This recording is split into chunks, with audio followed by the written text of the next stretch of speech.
And hi again, everyone. Welcome to the Donovan Live postgame show here on WKYC's Facebook Live with Jim Donovan. I'm Dave DeNatale, and no shortage of Browns news on a bye week. I don't remember this much Browns news on a bye week ever here. No, I do have a breaking You have a breaking story. My wife, Cheryl, watched our Donovan Live postgame show last night. Yes. And enjoyed it. Okay. But did not enjoy my hair. And she said, you need a haircut. And so I have a haircut. Now, she is my barber. Is she? She is a barber. That's good to know. Yeah. I mean, just do wonders with this mop here. I mean, my goodness. Well, all right. So I am all cleaned up. You're cleaned up, looking good, and ready to go. I can actually hear what you're saying. I was a little untidy. Well, please tell her thank you for watching. You got it, first and foremost. Josh Gordon has been conditionally reinstated by the National Football League today. I'm not surprised this happened. I'm kind of surprised how quickly this happened after Gordon met with Commissioner Roger Goodell. And, I mean, how it stands, Jimmy, is, he can attend meetings and conditioning right now. He can start practicing on the 20th and potentially be back in the building as an active member of the Browns team on the 27th of this month. Yeah, and I think, Dave, I think this last series of rehab and visits to a rehabilitation clinic, a treatment center, I think he kind of threw himself on the mercy of the NFL and kind of said, hey, listen, I might even need your help. And I think that they instructed him and got involved in it. And then, so I think that probably made his appeal a little bit more appealing to the NFL, because I think they kind of set the agenda on this thing. Because remember, he was eligible before. Right. And then there was the story that he had missed a drug test because he didn't answer his phone. So I think then there was a kind of a meeting of the minds, so to speak. And I think at that point then Josh kind of went to the NFL and said, well, look, what is it going to take? Right. So we now know the specifics. Now, I thought last year the Browns had pulled a Pontius Pilate and washed their hands of Josh Gordon when he was due on that Monday, remember, to become eligible to play for them last year, and he checked himself back into a treatment center. And I thought, really, listening to Hugh Jackson that day, Hugh kind of said, listen, we have to move on. That train has left the station, and we're gone. Now, a lot has changed, or a lot hasn't changed. They're winless. They have a very, very way below caliber group of wide receivers, certainly by NFL. That's being generous, yes. That's certainly by NFL standards. The season is a disaster right now, and I get the impression, and this is just a gut feeling, but I think the Browns are going to take a look at this. I think they're going to put him out on the field if he continues at the pace that he's going right now. If he did not pick up a football or have a football thrown to him in the last couple of years, if when he finally goes out on the practice field, that's the first pass thrown to him, he will be dramatically better than anyone they have right now. And that's just the way it is. Right. I mean, that's the natural ability this guy has. He has amazing natural ability. Unfortunately, he's got some demons, and he gets in the way of himself. Football-wise, though, I think they're going to put him out there, Dave, and I think anything that this coach can do to get a couple of wins to try and hold on to his job, and that, of course, was the whole scenario at the beginning of the week with these quarterback chases, I think that he's going to employ those opportunities. Because don't you think if the Browns got an inkling that, okay, Gordon is going to be reinstated, but if they didn't want him, Jimmy, they would have tried to trade his rights.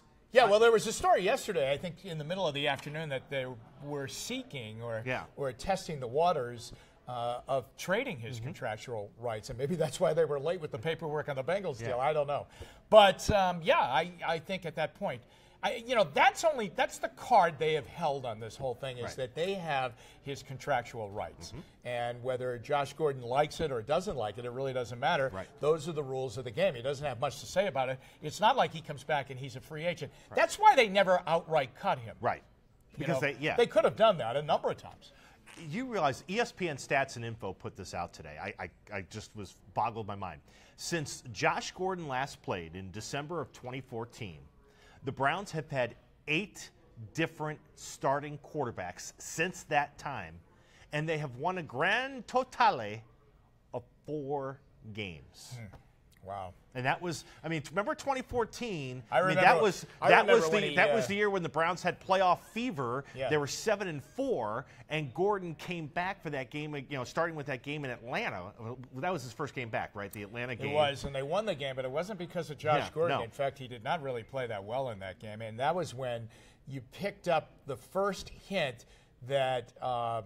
I don't know. He just, he was running wrong routes, and Hoyer was throwing to spots that he thought he was going to be at, and suddenly Brian's, interception total went up. Now, they won that particular game, but they didn't win again. Right. And if you remember then, he did not show up for a practice just before their last game of the season, which I think was in Baltimore that year. And Connor Shaw was going to play in that game. He and Manziel were, AWOL. That's right. And Manziel missed a medical appointment. Right. And Gordon missed the walkthrough, came to the airport. I remember we were getting on the plane to go to Baltimore, and they sent him home. So, yeah, you're right. They've only won the 4 games. But when he did come back, and there were 6 games to go, and as Dino mentions, they were 7-4. Yeah. There was a thought that, he would push them over the top, and that they would be able to really get it rolling. Brian Hoyer admitted to me on the field in Baltimore, and Gordon had already been sent home, and the die had been cast that they weren't going to make the playoffs. Brian Hoyer admitted to me that he made a mistake and that he became, just infatuated with throwing the ball to Gordon. And suddenly all these other guys that had played well in that season to get them into that position got lost in the offense. Gabriel and other guys. Benjamin. They all got lost in the offense. And, it really hurt the flow of the offense. That's interesting. And he became a distraction. Right. And in Brian's case, he was never the same. And now, of course, he's going to end up in New England as Tom Brady's backup. Not a bad thing for the Cleveland native. I'm going to tell you something. If you can get that work, if you can get that work, that is good work. Yes. Okay, Brian is in that, and I know Brian wants to play. Yeah Brian's a very competitive guy, but it didn't work out here, and I don't think it was Brian's fault here. It didn't work out in Houston. Right. It did not work out, obviously, in San Francisco. Yeah. And now he goes back to really the way he came into the NFL, playing behind Tom Brady or just being behind Tom Brady. But if you accept that role, you can make some serious money in the NFL. I mean, it is amazing what these guys – who's the kid, Chase Daniel? Yeah. Right? Chase Daniel makes – incredible amounts of money as a backup quarterback, in the NFL. Right. To hold the clipboard and to say to the quarterback meeting room, what does everybody want for donuts? Right, exactly. Pretty amazing. One other Browns note, and you mentioned it tonight, both at 6 and at 7. We're getting more information now, more things are coming out about what took place yesterday afternoon as the A.J. McCarron clock was ticking between the Browns and the Bengals, and it certainly now does seem like the fault lies more onto the Browns than it does on the Bengals, is how things played out. But as you mentioned, things got so kind of tense that, Jimmy Haslam, the owner, kind of came in to help mediate, whether or not the team was going to do this. Yeah, and I think it started, it probably started a long time ago, but I think it came to a head on Monday night. Yeah. Not about A.J. McCarron, but about Jimmy Garoppolo and the fact that they did not get involved in that at all. Some would wonder if they even knew that Garoppolo was actively on the trade market and that the New England Patriots would take a second-round pick for him, and do the deal with the San Francisco 49ers. So I know the 49ers are where we are as far as record is concerned at 0-8. Yeah. But let me tell you, I think that they're going to win some games now. I do too. Because Garoppolo will play pretty quickly. So I think the thing started bubbling on Monday night. And then I think that, Hugh Jackson said, this is what the report is saying. Yeah. Well, let's do the next best thing. Get me A.J. McCarron. Yeah. And it looks like they have the deal done. Haslam then mediates, because I don't think the front office wanted McCarron, and maybe just at that price tag, which I kind of agree, second and a third-round pick, is pretty high for A.J. McCarron. And then Haslam feels Hugh Jackson's, anger and says, well, let's give the coach what he wants, which would be McCarron. And then the front office might have dragged their feet on getting the paperwork done, and just simply in their own gut and in their own heart were saying, we're not going to give up a second and third-round pick. None of this is good. No. It goes back to the whole theme of yesterday. To be a fly on the wall between 3 o'clock and 4 o'clock yesterday afternoon. Because it sounds like at 3 o'clock, Mike Brown from the Bengals told the Cleveland Browns, hey, look, final offer, the price. It's a second and a third, nothing less. Take it or leave it. And it sounded like at that point, Sashi Brown and the front office said, okay, we're going to leave it, we're good. And that's where maybe things came in that last hour. But again, it just speaks to the disconnect, the lack of a plan, the lack of what do we do to make this team better? How can we help the coach make this team better? And it's Jimmy, it's just not there. Yeah. I don't know, I don't know enough about A.J. McCarron NFL-wise. I mean, I watched him a lot in college, and, of course, he played well at Alabama, won a national title at Alabama, won some big games at Alabama. I mean, he did what you do at Alabama, and you win games. And he did that. When he came into the NFL, he did not come in really with a flurry at all. I mean, he was going to play behind Andy Dalton. And when Dalton broke his thumb, he went in and played. But McCarron actually had an injury coming into the NFL. So anyway, he comes in, and, Hugh does a very good job with him, managing the offense and getting them into the playoff game. And, of course, they lost the game on penalties against the Steelers. So there's always been this connection with McCarron. Nobody would ever think, though, that two teams in the same division would make that kind of trade. Now, that kind of trade. I get Sammy Coates coming. Yeah. Sammy Coates and a bag of balls. Right. I mean, the Steelers and the Browns doing a trade. But not this kind of a deal for a quarterback. But I think Cincinnati felt the anger and the desperation of Hugh Jackson and the Browns and said, well, listen, they didn't get Garoppolo. They got burned on that for a second-round pick. If they want him, let's pay. Yeah. Make them pay. Second and third-round pick.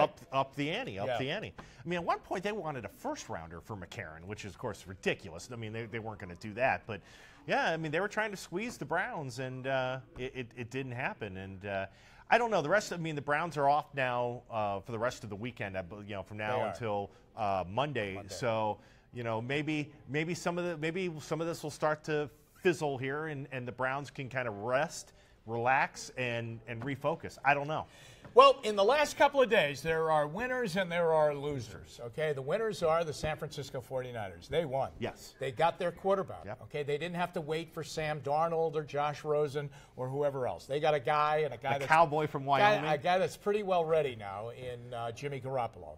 And he's with he's with a good coach in Kyle Shanahan. It looks like a very, very smart general manager in John Lynch. And they are ready for a quarterback. They built the team, and now they need the quarterback, and they got it, and they gave up only a second-round draft choice to get him. They're a winner. I think the Patriots are a loser because I think they probably should have pulled the trigger earlier when they realized they weren't going to be able to get Garoppolo signed to a long-term deal, and they would have gotten more if they had done it on draft night or even before that in free agency last winter, and it would have given them more, and they end up with a second-round pick because their backs were to the wall. So I think they're a loser in the deal, only getting a second-round pick for that. I think Kirk Cousins might be a loser in the deal because he was targeted to go to San Francisco. I think Deshaun Kaiser throughout this whole thing is kind of a loser in this whole situation because it's obvious the Browns have eyes on other quarterbacks. And there are others too, that figure into the whole situation. Last thing on the Garoppolo. So, our guy, our investigative executive producer, Phil Trexler, was over at my desk today, and we were talking about the Garoppolo thing. He said, he goes, it just seems to me, he goes, I don't think Bill Belichick ever wanted to trade Jimmy Garoppolo to the Browns because he likes the kid and he didn't want to settle Garoppolo in a dysfunctional mess that the Browns are in, whereas John Lynch, Kyle Shanahan, much better situation in San Francisco. Do you buy that out of the kindness of Bill Belichick's heart, he wanted to put, if he was going to deal Garoppolo, he wanted to deal him to the best situation possible? Well, I believe that Bill Belichick is for Bill Belichick and always will be.